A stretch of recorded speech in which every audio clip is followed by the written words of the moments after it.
سلام التام. السلام عليكم، معكم حماد القرشي من قناة الراوي ستوريز.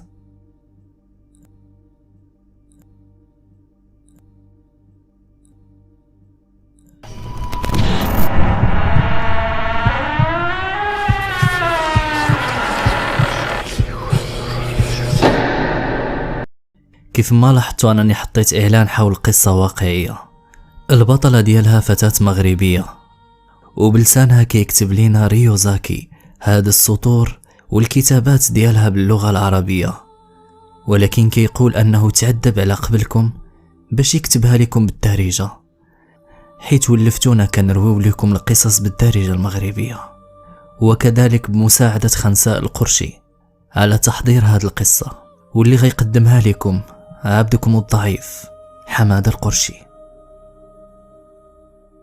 ودابا بغيت نقول لكم اللي حدا شي مانطا يجرها ليا حداه، واللي عنده شي مصحف يحطو تحت الوسادة ديالو للسلامة فقط، واللي باغي يسهر مع هاد القصة ينوض دابا يصاوب القهيوة ويطفي ديك التفاهة ديال التلفازة ويجي حدايا مع تطبيق بعض القوانين باش تقدر تسمع معنا القصص اللي غادي نحطوهم في القناة. غنبداو على بركة الله، لكن بعد الفاصل. فخليونا نبداو القصة. قوانين الاستماع كما العادة: البس السماعات واجلس في مكان هادئ وبعيدا عن الضوضاء.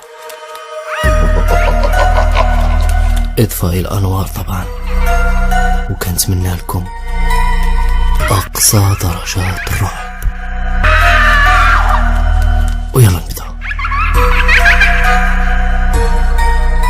قصص رعب وارتعاب، هلع وفزع، مع القرشي حمادة، بكل قصة إفادة، إن لم تستوعبها فعليك بالإعادة.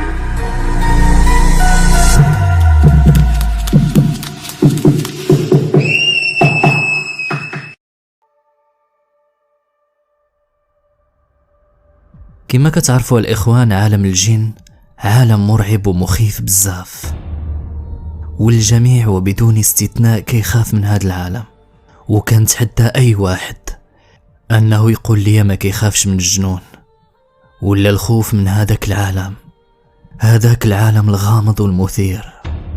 فصعيب عليك أخي وأختي أنك تتخيل أن هناك كيان كيشوف فيك وكيعيش معك في نفس الغرفة، وكذلك يتنفس من حولك وكيراقب كل شيء وحتى التصرفات ديالك، ولكن أخي وأختي ما كتشوفهمش، وهذا في حد ذاته شيء مرعب جدا. ياكو حد الآن متفقين معايا؟ ولكن سمعوني شنو غادي نقول لكم. لولا أن الله عز وجل ما خلقش الجن كنا غادي نخافوا؟ سيدي، وخبدون الجن كنا غادي نخافوا. علاش؟ حيث الخوف فينا غريزة مخلوقة في الذات ديالنا ومن طرف الخالق الوهاب، بلا ما نديرو الجن طريق لخوفنا، حيث الخلاصة إلا جبتي الجحيم. واليوم أصدقائي الكرام ومستمعيني الأحباب، أقدم لكم في هذه الأمسية المميزة قصة الجن الغاضب. وكتحكي الصديقة ديالنا من المغرب القصة ديالها وشنو اللي طرا معها، وكيفاش تسبب تدخل ديالها في هذا العالم الخفي من الفقدان أعز ما كتملك في هذه الحياة، الأم والأب. وللرعب وجوه كثيرة، أقدم لكم قصة السحر الأسود والجني الغاضب بقلم ريوزاكي.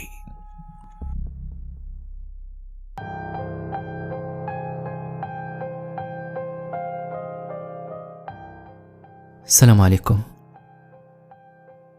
في البداية كنبغي العالم الجن وداك الشي ديال الخلعة.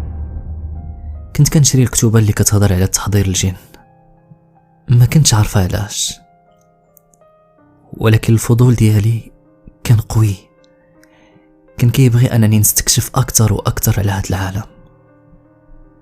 وهذاك العالم بالضبط كان كيجذبني ليه، وكان باغي نقرا بزاف هاد المواضيع. كنت كنشد الكتوبه ديال الجن وكنبدا نقرا فيهم، كنت كنقرا ونمشي للمواقع ديال الانترنت وكنبدا نقلب، كنتصفح وكنقلب على ما هو الجديد في العالم الجن، وكنبغي نسمع القصص اللي كتهضر على الجن. بدات الهوايه ديالي مع هاد العالم والاهتمام به من الصغر. كان بابا عنده مكتبه كبيره وفيها اي حاجه بغيتيها، اي صنف كيف ما كان. وملي كنت كندخل عليه المكتبه كنت كنلقاه كيقرا في دوك الكتوبه بالذات وبكل اهتمام. ملي كان كيشوفني دخلت عليه كيدرك داك الكتاب باي حاجه كانت حداه. وملي كنسولو شنو كتقرا بابا كيقول لي شي حاجه كبيره عليك بنتي وما تخصكش وما تدخليش هاد المره الغرفه. كنت كنشوف دوك الكتوبه في احلام ديالي، وكذلك هذيك الرموز اللي كان كيرسمها بابا في الورقه الكبيره وهي بيضاء فوق المكتب. كنت كنشوف صورة الكتب وكان عليها بزاف ديال الرموز والحروف والدوائر الصغيرة. أنا ما كنتش كنفهم المعنى ديالهم، كانوا هذوك الصور كانوا كيطاردوني في الأحلام ديالي كل ليلة. وقتها كنت في 13 سنة من العمر ديالي، ما كنتش عارفة الصراحة شنو هاد الشي وعلاش بابا كيخبي عليا هاد الشي وهاد الكتوبة وشنو كيدير بالرسومات ديالها.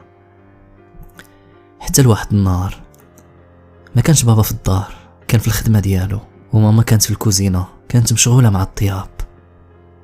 أنا قلت هذه الفرصة، وأنا ندخل الغرفة ديال بابا الكبيرة. قربت لهذيك المكتبة ديالو وخديت واحد الكتاب من تماك بطريقة عشوائية، حليت وقريت الصفحة الأولى وتبين لي أنه كيهضر على تحضير الجن. زدت قلبت الصفحات، عجبوني الرسومات اللي كانوا فيه والتصاور. جاني داك الفضول وهزيت الكتاب لبيتي وقررت نرسم هذاك الشيء اللي كاين في الكتاب من الدوائر والرموز الغريبة. وملي ساليت هذوك الرسومات رجعت لمكتبة بابا باش نحط الكتاب في بلاصتو، ولكن للأسف ما عقلتش إن رف كان فيه. كانت ماما مازال في الكوزينة وكانت مشغولة وما لاحظتش اشنو كندير، وكان كيصحاب لها أنني كنلعب في بيتي، وحتى بابا كان مازال مرجع من برا. داز وقت طويل وانا باقا كنقلب فين غنحط الكتاب، بغيت نرجعو كيف ما كان باش بابا ما يعيقش. وفي هذيك الوقيته حسيت بشي حاجه غريبه، كانت الغرفه بارده بحال الثلج، هبطت درجه الحراره مره واحده، وحسيت بالمكتبه باللي طوالت بزاف على اللي كنت فيها، بحال الا كبرات وتضخمات وطوالت بشكل غريب، حتى ما بقيتش عارفه البلاصه الصحيحه اللي هزيت منها الكتاب. كانت جاتني الدوخه وكنت خايفة من بابا اللي يرجع ويعيق بيا. أنني دخلت الغرفة اللي فيها المكتبة ديالو ويعرف أنني هزيت الكتاب من كتوباته، ما غاديش تدوز عليا هذاك النهار، غيضربني وغيعصر عليا مزيان، حيت أصلا من الأول ما كانش كيحملني أنني ندخل ديك المكتبة بالأساس. وقفت وأنا حايرة وما عرفتش ما ندير وفين غادي نحط هاد الكتاب ديال الزفت. إلا فجأة كنسمع صوت كيهمس في ودني بحال شي حشرة وكيقول لي الكتاب كان هذا الكتاب الأخضر في الرف الثاني. الكتاب كان هذا الكتاب الأخضر في الرف الثاني. في هذيك الوقيته تصدمت وكنت غادي نبول على حوايجي وخفت بزاف. حسسني الصوت بالتوتر والخوف وحطيت الكتاب كيف ما قال لي الصوت في ودني. خرجت وانا كنجري من غرفة بابا، وهنا ماما شافتني وانا خارجه بديك الخلعه والهيئه اللي كنت فيها والوجه ديالي اللي كان صفر، وكتقول لي اش كنتي كديري تماك في البيت ديال باباك؟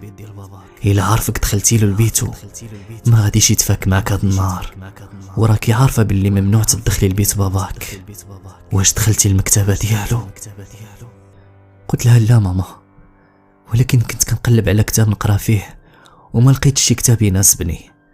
وقالت لي ما تعاوديش تطوفي تماك مرة أخرى، راه إلا ساق لك باباك الخبار ما غاديش يدوزها لك. أنا علمتك. هزيت راسي بقوة وما رديتش، مشيت ديريكت لبيتي وبقيت كنشوف دوك الرسومات اللي رسمت وكنتأمل فيهم، على الله نعرف المعنى ديالهم.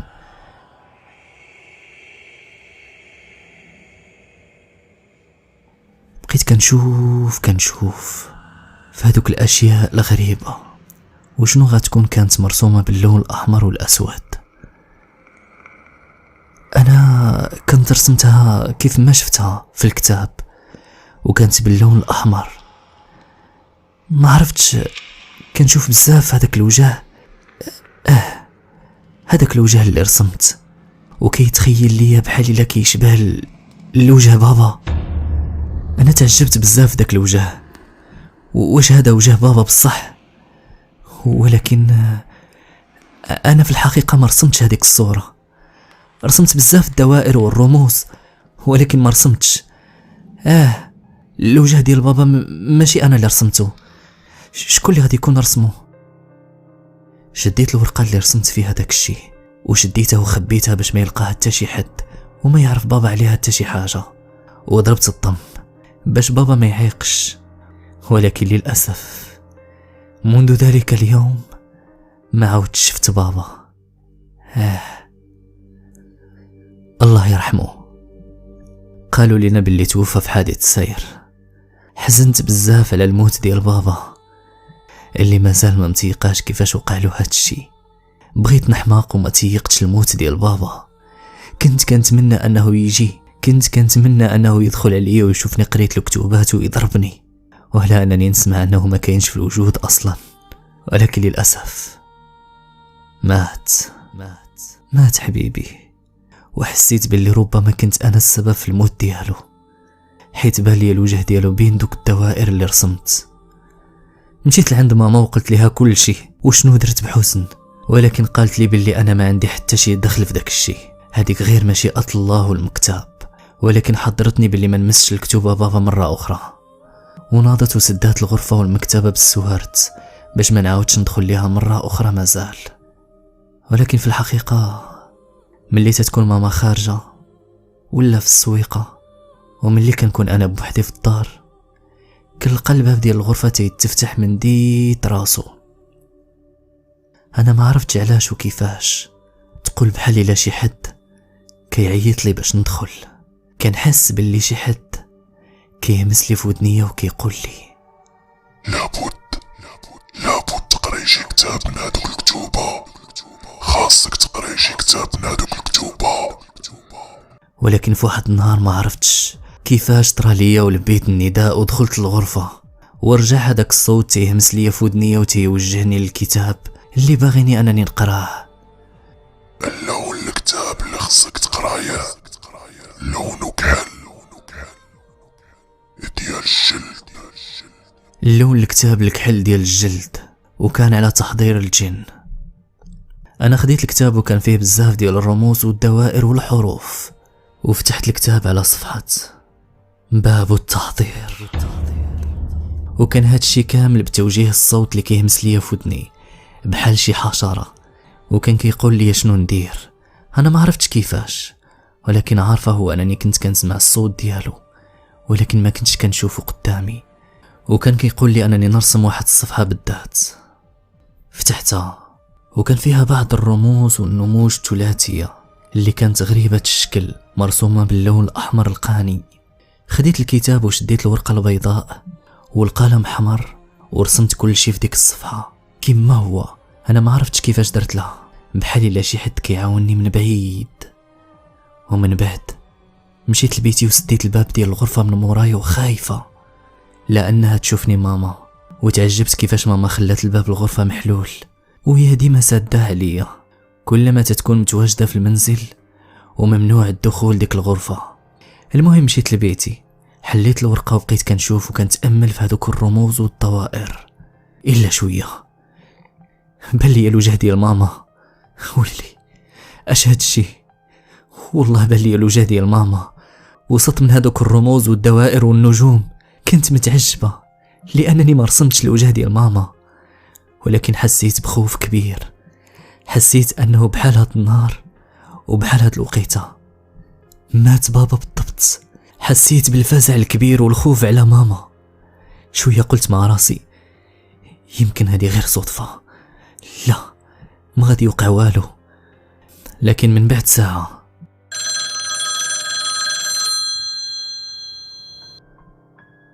صونا التليفون. كنقول الو كنلقى خالي كيقول لي ماماك ماتت في الشارع في حادث سيارة حدا الدار.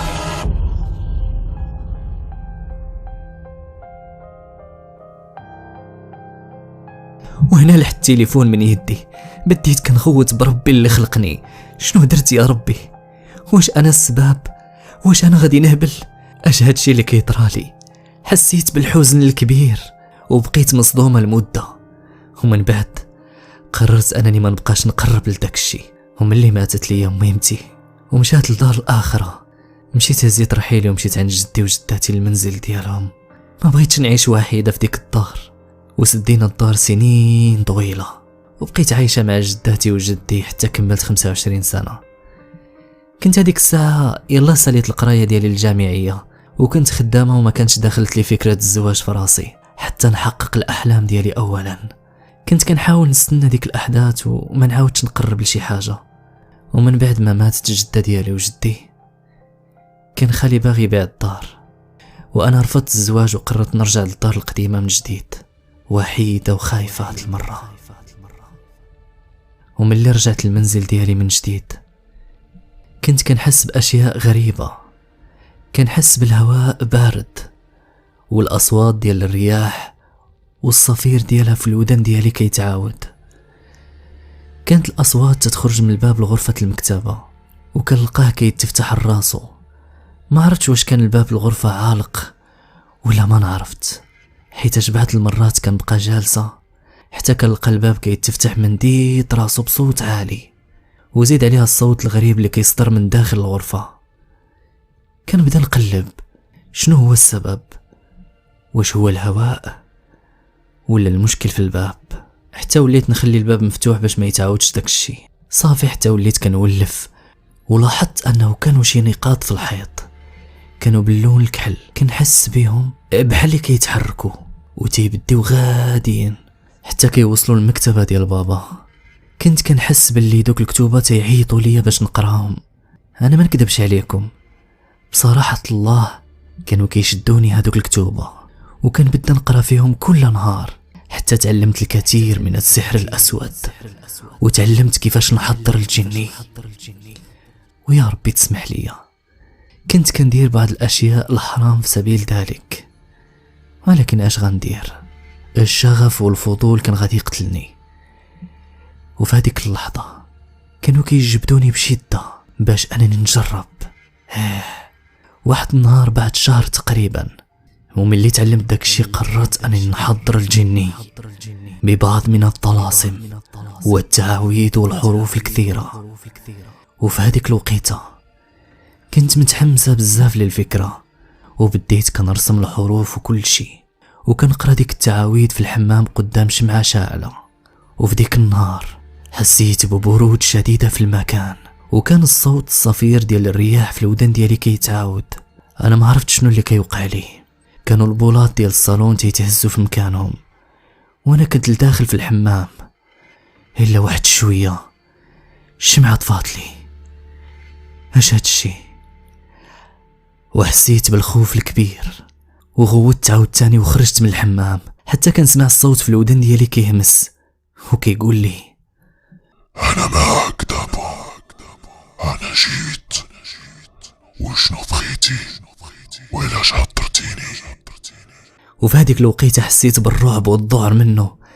ما كنتش كنشوفه، ولكن كنت كنسمع داك الصوت الغليظ والقوي كيقول لي انا الجن، ويلاش عطرتيني؟ وراه مت بالخلع. اش هاد الجنون اللي صابني؟ وفي هذيك اللحظه فقدت الوعي بسبب الخوف ديالي الكبير منه.